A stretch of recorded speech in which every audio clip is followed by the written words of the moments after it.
Hello everyone, I've been away for a while, but I'm glad to be back. Among other things, recently I've been spending quite a lot of time out in the open air, growing vegetables, enjoying the spring weather, and not believing in God, but not necessarily in that order. Now, some people will look at the variety and abundance of nature and see proof of God's existence. Well, I've had a good look recently and I've seen plenty of proof of nature's variety and abundance, but I haven't seen God anywhere, and that doesn't really surprise me because I don't think that the violent maniac of the Old Testament would be capable of creating a single radish, let alone an entire world. For one thing, a God who's afraid of new ideas is certainly no creator. But also, his eagerness to be worshipped tells us that this is an extremely shallow individual, which is a little worrying, as we are supposed to be created in his image. And his quickness to violence shows that he's also profoundly stupid. Again, uncomfortably close to home. Indeed, this God is so limited in scope and so aggressively unsubtle, both in word and deed, that you could be forgiven for mistaking him for some kind of primitive, desert-dwelling, tribal human being and concluding, as I have, that we are not his children at all, but in fact, he's our child and he's a very, very bad boy. Now, even if I'm wrong about this, and I might be, I'm certainly not infallible, unlike certain other people we could mention. And if God really did create the world, well then all I can say is, well done God, round of applause for God. But if he expects to be worshipped on the back of it, well then I'm afraid he can go straight to hell, which is where I suspect he originated, if such a place exists. Because the God of the Old Testament reads as if he's auditioning for the role of Satan. It would be hard to imagine a more malevolent entity without the aid of a pair of comedy horns and a pitchfork. Just look at his track record. He comes out of the desert a few thousand years ago, killing and smiting with righteous abandon, spawns 3 religions that absolutely loathe each other, supplies us with scriptures that set us at each other's throats like dogs over trifles, dividing us into us and them, into believers and infidels, ensuring that every one of us will be born with millions of instant enemies.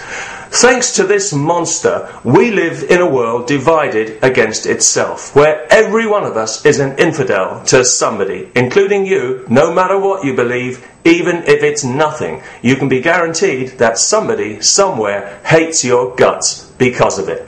Welcome to planet Earth, the centre of the universe. Enjoy your stay. Although, apparently not enjoying it will get you into heaven that little bit quicker. Now, given this humiliating and, let's be frank, embarrassing situation that we find ourselves in, where, thanks to this ludicrous God, the whole world seems to be in an ever-decreasing orbit around the black hole of the Middle East, from which not even light can escape. Oh, you've noticed that as well? Maybe civilization, therefore, is a little too much for us to hope for at this early stage of our development. But wouldn't it be nice if we could at least find some way to resolve the artificial differences that this God has imposed on us without resorting to violence? I'm sorry, I didn't mean that. I take it back. I don't know what came over me. I was just being silly. I do apologise. Of course, violence is the only answer. After all, it's the language of God. That'll be our God, the stupid one, the God of death. Believe in me or burn in hell. Worship me or I'll send a plague. Little pigs, let me come in, or I'll burn your cities to the ground. And if it's God's language, and if we're created in his image, which presumably means he's also a gullible, superstitious fool, but that's another subject, well then it's bound to be our language as well. And in truth, it's just about the only language we know how to speak to each other when push comes to shove, because everybody knows that the threat of violence is behind all diplomacy, no matter how warm the handshake or how charming the smile. In fact, without it, we'd barely be able to relate to each other for the perfectly understandable reason that we're too primitive and stupid. Obviously, I don't claim to speak for everyone, just the people on this particular planet. How stupid are we?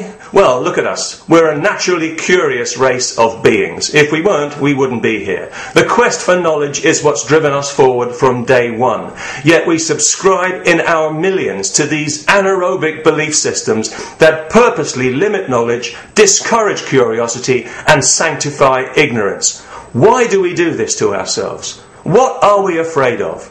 Is it being alone in a cold and empty universe? Is that it? So we'd rather be subject to a cruel and stupid fascist God than to no God at all, and to cringe under the phony threat of eternal damnation like a bunch of cowardly muppets. We'd rather drag ourselves through history, inch by tortuous bloody inch, because we've got this dead weight attached to us, this useless lump of fossilized thought that we call religion, this psychological ball and chain that we just can't seem to cut loose, because this God of ours, he may be stupid, he may be as dumb as a sack of walnut shells, but he can only reflect the intelligence that created him. The poor sod. It's 2,000 years now since Jesus lived, if he lived. Let's assume he did, just to annoy a few atheists. But don't tell anybody I said that, or I'll be in all kinds of trouble. And Jesus may have been a good guy in many ways, but he was no saint. He had his dark side. It wasn't all loaves and fishes and lilies of the field, was it?